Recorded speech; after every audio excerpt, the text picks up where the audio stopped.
Does it mean for something or someone to be overlooked, or unsung, or forgotten? What is an untold story? We're in this era of clickbait titles like 12 Things You Didn't Know About The Shining, which, if you're me, is insulting because I'm pretty confident I know all 12. Just as that clickbait title is untrue of me, I think there's another kind of, it's not exactly clickbait, it's like a cultural clickbait. More of an antagonistic meme that floats around electronic and experimental music. Now I want to ask you a question, not rhetorical. Name 5 electronic musicians whose work emerged before the 80s. Right now, whose names first come to mind? I can't make too many assumptions about who you named because I don't quite know who watches my channel, but I'm pretty confident that most people on Earth couldn't name one. I'm very confident of one thing, though. If you can name 5, there are women on that list. It's not that there have been a lot of women in electronic music history, it's that women have been some of the most important forces in that movement. Delia Derbyshire, Wendy Carlos, Pauline Oliveros, Marianne Amache, Eliane Radigue, etc. have not been, and also, let's not forget the women, they are at the core of it. I'm baffled by the number of articles about the forgotten women pioneers of electronic music. If you don't know who Pauline Oliveros is, that's not because she has been forgotten as a woman in the history of electronic music. It is because you don't know much about the history of electronic music, which is fine. The world is a mess of too much information. Not knowing about the BBC Radiophonic Workshop is fine. It's totally fascinating to synth obsessives like me. But to know the BBC Radiophonic Workshop is to know Daphne Oram, Delia Derbyshire, maybe even Elizabeth Parker. To know the history of electronic music is to know the work of Wendy Carlos. However, I think that there has been this movement to displace them from that position, and it hasn't been some sort of patriarchal silencing. Now, maybe in 2021, selling something with a social justice angle is more advantageous than selling a heroic narrative. Do we not want to hear success stories? Do we prefer to gravitate towards the fight? Have the algorithms that steer social media that migrate your attention towards conflict adjusted us to want grievances more than celebrations? To be fair, we love an underdog story.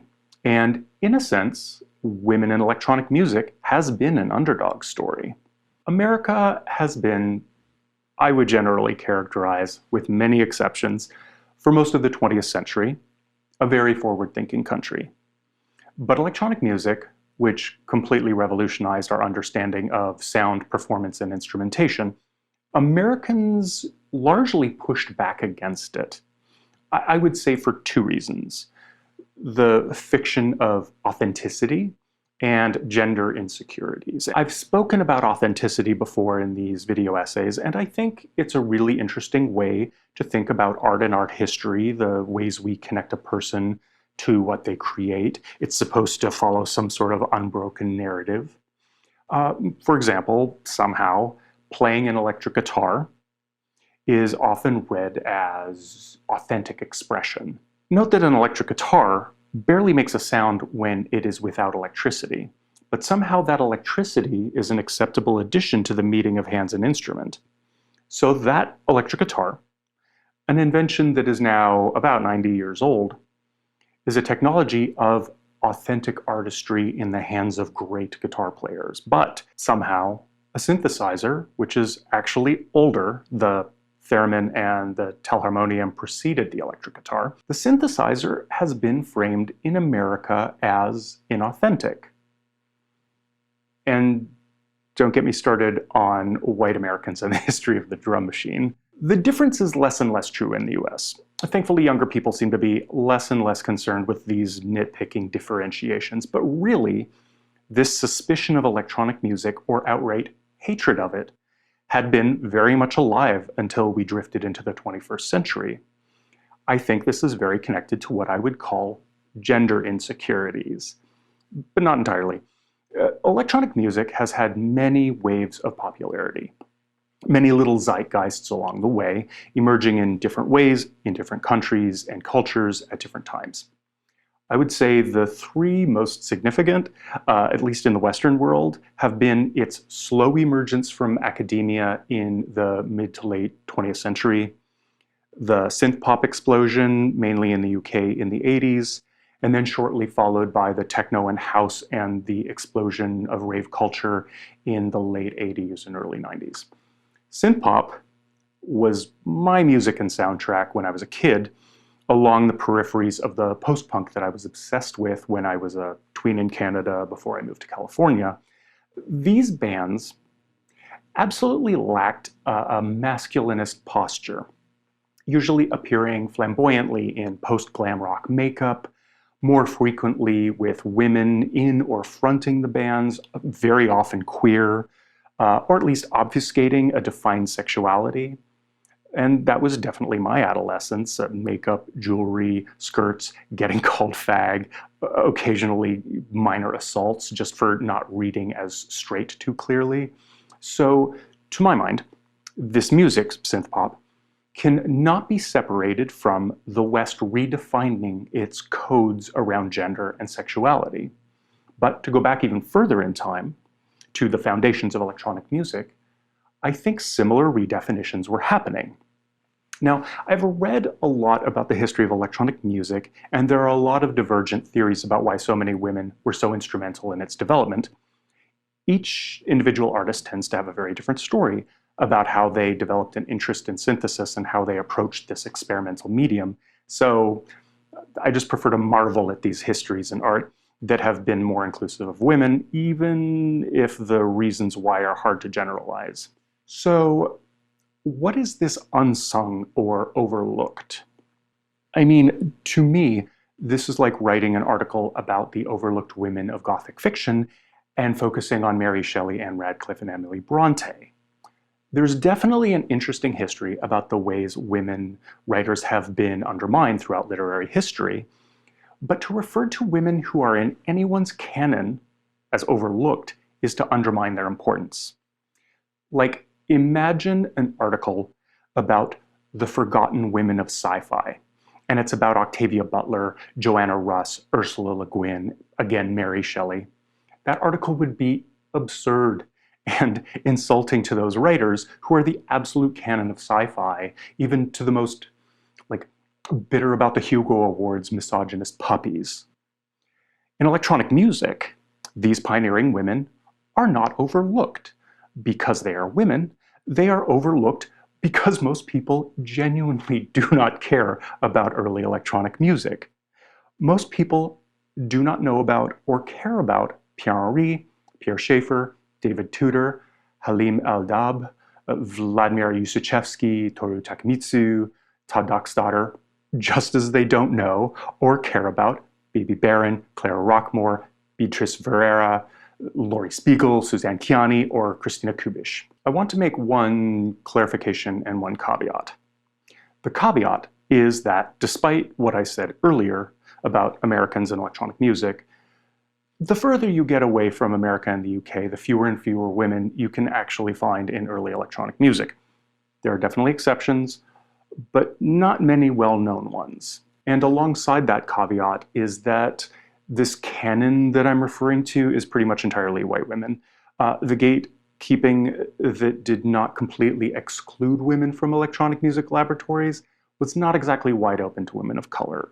Again, there are exceptions, but not many.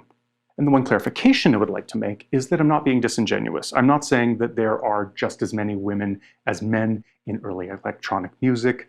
That is just not true. And I'm not saying the gatekeepers were just as welcoming and supportive of women as men. That's obviously not true. What I am saying is that these women did some of the heaviest lifting to pursue, evolve, develop, inspire, create, generate, document, proliferate, manifest electronic music as a form. And to anyone who is concerned with how electronic music got to where it is today, they are not overlooked. They are at the core of the narrative. And to say otherwise is misogyny. Backing up, the third biggest wave or zeitgeist in electronic music in the West, as I see it, has been rave music in the UK and whatever you want to call America's latecomer version of it, a decade later, EDM. Though it's significant to talk about the ways an MDMA-fueled movement made sexuality pretty slippery, and certainly I could talk for days about the origins of house music being by gay black men, largely in Chicago, the bigger movements of beat-based electronic music are pretty male-dominated, especially in its origins. What triggered my ire about this subject recently was the promotional materials for an upcoming documentary called Sisters with Transistors. Its tagline is electronic music's unsung heroines. I don't want to be disparaging about this documentary. I'm excited about it. One of my favorite things is vintage footage of my favorite artists working and performing, and I'm sure this documentary will have a lot of that sort of thing. I do want to be disparaging of this kind of marketing, leveraging a culture of complaint that props up a dubious idea to sell a potentially interesting film. In my life of being obsessed with electronic music's history, I don't know that I've ever seen women's significance overlooked, except when people refer to them as being overlooked. That may not have always been true, but that has been true for as long as I've been invested, which is a long time. This is why is nobody talking about ism to me. And by that I mean pretty much that every time I hear or read, why is nobody talking about X? Or we need to start talking about Y. It has almost always been a subject that is on the front page of the New York Times. It just seems disingenuous. It's like when Fox News hosts complain that they are being censored while speaking on the biggest news network in the country. This unsung heroines rhetoric reaffirms patriarchy. It places men at the center, it places women at the periphery. Let me put it this way. If you are interested in the history of women in electronic music, learn about the history of electronic music. They are the same story. If I were to make a recommendation, my friend Wobbly was on Crack of Dawn, Barbara Golden's radio show on KPFA 3 times, a 3-part series called Women in Electronic Music, 1938 to 1982. It's incredible. From Clara Rockmore playing Rachmaninoff on a theremin, to pieces that I believe are unreleased and not able to be heard elsewhere. I think they're just private archive recordings, maybe. But cumulatively, it's about 9 hours of music that is mind-blowing. I'll attach a link to where UbuWeb has it archived. What I think is especially thrilling about all of this is that it has paved the way to today, when women, trans, and non-binary artists are creating some of the most interesting, challenging music and sound at the intersection of art and science.